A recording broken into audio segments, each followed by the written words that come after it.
మార్కాపురం జిల్లా రాయవరం బస్సు ప్రమాదంలో మృతుల కుటుంబ సభ్యుల DNA పరీక్షల ఫలితాలు వచ్చాయి. దీంతో joint collector Srinivasulu, DSP Nagaraj ఆధ్వర్యంలో మృతదేహాలను కుటుంబ సభ్యులకు అధికారులు అప్పగించారు. అంతేకాకుండా ప్రభుత్వం ఏర్పాటు చేసే అంబులెన్సుల ద్వారా స్వస్థలాలకు మృతదేహాలను ఎస్కార్ట్ సాయంతో పంపిస్తున్నామని తెలిపారు. బాధితులకు అవసరమైన అన్ని సదుపాయాలు కల్పిస్తూ పోలీసు, రెవెన్యూ శాఖ అధికారులు పనిచేస్తున్నారని జాయింట్ కలెక్టర్ తెలిపారు. మార్కాపురం జిల్లా రాయవరం వద్ద జరిగినటువంటి రోడ్డు ప్రమాదంలో దాదాపు 14 మంది సజీవ దహనమైనారు. వీరందరినీ కూడా ఆ యొక్క మార్కాపురం GGHలో వారికి పోస్ట్ మార్టం నిర్వహించారు. అయితే ఎవరైతే చనిపోయారో వారందరూ కూడా దహనం అయిపోవడంతో వారిని గుర్తించేందుకైతే మాత్రము చాలా కష్టతరం అయిపోయింది. ఈ నేపథ్యంలో అధికారులు దానికి సంబంధించినటువంటి ఏర్పాటు కూడా చేశారు. అంటే ఆ యొక్క ఎవరైతే మృతి చెందారో ఆ యొక్క మృతుల యొక్క కుటుంబ సభ్యుల యొక్క రక్త నమూనాలను సేకరించి ఆ యొక్క DNA ఆధారంగా వారైతే మాత్రం ఎవరు మృతదేహాలు ఎవరనేది కూడా గుర్తించేందుకు సిద్ధమయ్యారు. అంటే అందుకు సంబంధించి కూడా ఇప్పటికీ ఆ యొక్క DNA కూడా టెస్టులు కూడా చేయడం జరిగింది. ఆ యొక్క ఫలితాలు కూడా రావడం జరిగింది.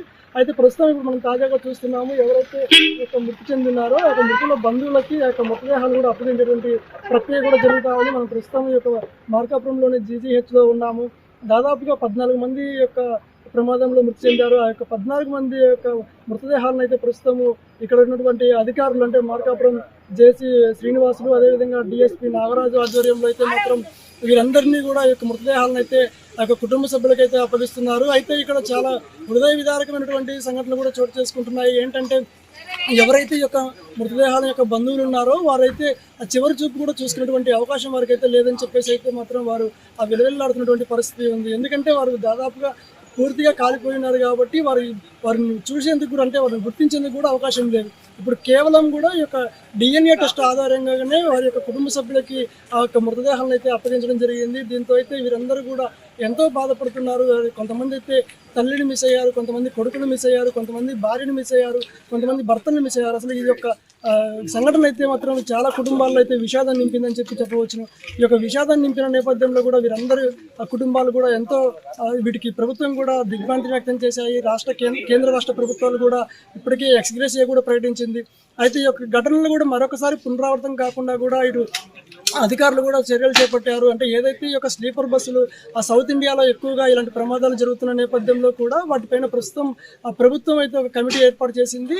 ఆ కమిటీ యొక్క నివేదిక ఆధారంగా కూడా ఈ యొక్క వీటిని రద్దు చేసేందుకు కూడా వెనుకాడమని చెప్పేసి రవాణా శాఖ మంత్రి మండిపల్లి రామప్రసాద్ రెడ్డి కూడా చెప్పడం జరిగింది. అదే టోటల్గా ఈ యొక్క ప్రమాదాలు జరుగుతున్నప్పటికీ కూడా ఏదైతే ఈ యొక్క ప్రైవేట్ ట్రావెల్స్ బస్సు ఉందో, అంటే ఈ యొక్క హరికృష్ణ ట్రావెల్స్ బస్సుకు సంబంధించిన యజమానిని కూడా ఇప్పటికే పోలీసులు అరెస్ట్ చేయడం కూడా జరిగింది. వారిని విచారణ చేస్తున్నారు. దీంట్లో కూడా అసలు ప్రమాదానికి కారణం ఏంటి, అసలు ఎలా జరిగింది ఏంటనేది కూడా ఈ యొక్క విచారణ తర్వాత అయితే మాత్రం పోలీసులు కూడా వెల్లడించేటువంటి అవకాశం ఉంది. అయితే ప్రస్తుతం ఏదైతే ఈ యొక్క మృతదేహాలు ఉన్నాయో వీరందరినీ అయితే మాత్రం వారి కుటుంబ సభ్యులకైతే అప్పగించారు. తర్వాత ఎవరైతే గాయపడి ఉన్నారో వారందరూ, కొందరైతే మార్కాపురంలో, కొందరైతే ఒంగోలులో అయితే చికిత్స పొందుతున్నారు. కానీ ఇక్కడ ఏదైతే ఈ యొక్క ఖాళీ బూడిదైపోయినటువంటి ఆ యొక్క మృతదేహాలను చూసినటువంటి ఆ యొక్క కుటుంబ సభ్యులు కూడా ఎంతో విలువెల్లాడినటువంటి పరిస్థితి అయితే ఉంది. అయితే ప్రస్తుతానికైతే మాత్రం మృతి చెందినటువంటి 14 మందిని కూడా, 14 మృతదేహాలను కూడా వారి యొక్క కుటుంబ సభ్యులకైతే అప్పగించడం జరిగింది. ఇటువంటి మేజర్ యాక్సిడెంట్ మార్కాపురం పట్టణం సమీపంలో ఒక టిప్పరు, ఒక ప్రైవేటు ట్రావెల్స్ బస్సు మరి 2 కూడా డాష్ ఇచ్చుకొని ఫైర్ స్టార్ట్ అయింది. ఈ యాక్సిడెంట్లో 14 మంది చనిపోయారండి, ఇంక్లూడింగ్ ఒక 5 months బాయ్. అట్లనే 29 మంది గాయపడ్డారు. 29 మందికి మెరుగైనటువంటి వైద్య చికిత్స అందిస్తున్నాము. వాళ్ళల్లో దాదాపు మేజర్గా, అంటే కొంచెం బర్నింగ్ పర్సంటేజ్ ఎక్కువ ఉన్నటువంటి వాళ్ళు, లేకపోతే ఫ్రాక్చర్ అయినటువంటి వాళ్ళందరినీ కూడా ఇంకా బెటర్ ట్రీట్మెంట్ గురించి ఒంగోలు రిమ్స్కి పంపించడం జరిగింది. అక్కడ డాక్టర్లు పర్యవేక్షణలో వారికి మంచి మెరుగైనటువంటి వైద్యం అందిస్తున్నారు. అదే మాదిరిగా ఇక్కడ మన మార్కాపురంకి వచ్చేటప్పటికి డెడ్ బాడీస్ ఇక్కడే మనం ఉంచడం జరిగింది. ఈ డెడ్ బాడీస్ సంబంధించినటువంటి బంధువులు ఎవరైతే ఉన్నారో వాళ్ళందరినీ కూడా పిలిపించుకొని వాళ్ళకి సంబంధించినటువంటి బ్లడ్ శాంపిల్స్ తీసుకోవటం, ఫోరెన్సిక్ ల్యాబ్ ద్వారా వాళ్ళకి సంబంధించినటువంటి DNA టెస్టులు చేయించడం, ఇవన్నీ కూడా నిన్న ఈవినింగ్ కల్లా కంప్లీట్ చేశాము. చేసిన తర్వాత ఈరోజు వాళ్ళ బంధువులకి ఆ బాడీస్ హ్యాండ్ అవుట్ చేస్తున్నాం.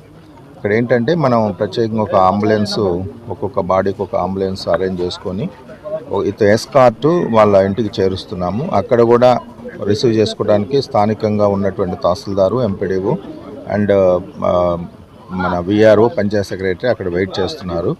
వాళ్ళు రిసీవ్ చేసుకొని అక్కడ బంధువులకి మళ్ళీ హ్యాండ్ ఓవర్ చేయడం జరుగుతుంది. ఇక్కడ ఎక్స్గ్రేషియా కూడా ఆల్రెడీ గవర్నమెంట్ డిక్లేర్ చేశారు. సెంట్రల్ గవర్నమెంట్ నుంచి 2 lakhs, స్టేట్ గవర్నమెంట్ నుంచి 5 lakhs, అట్లాగే ఇంజ్యూర్డ్ పర్సన్స్ కూడా 2 lakhs మన స్టేట్ గవర్నమెంట్ నుంచి డిక్లేర్ చేయడం జరిగింది. ఇవన్నీ కూడా మనం